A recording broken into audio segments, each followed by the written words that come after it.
Hi guys, I'm Phil Snow, knee, fat loss and performance coach. Kapow!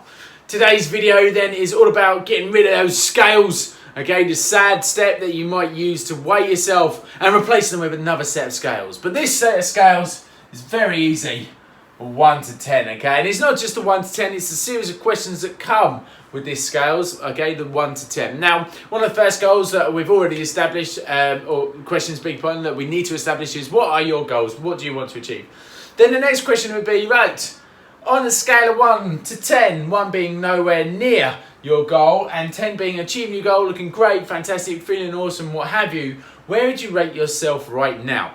Okay, so there are different responses I'll get, okay, it could be anywhere between 3 and 6 typically, okay, on the first line of the question. But this is a great question because this gives you a kind of measurement or a starting point of where you are now.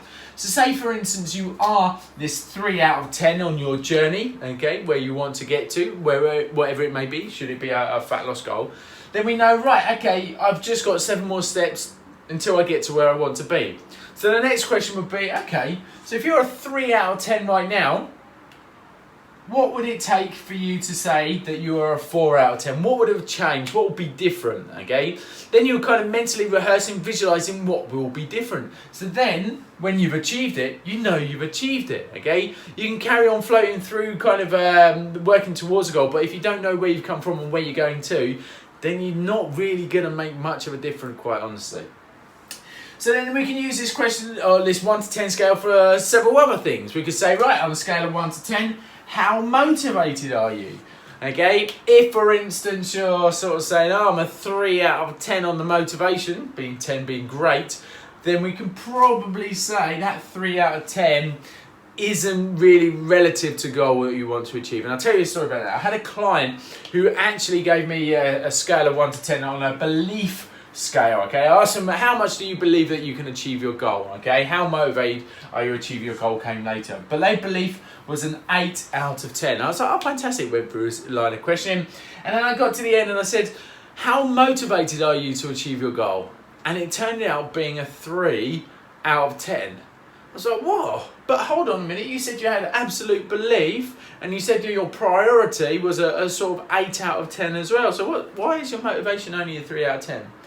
And what it turned out to be is that the goal was too high. She said that she wanted to reduce a certain amount of weight in a certain period of time, but it was just completely unrealistic. Just because she had other stuff going on, okay? She had a family to provide for, etc., right?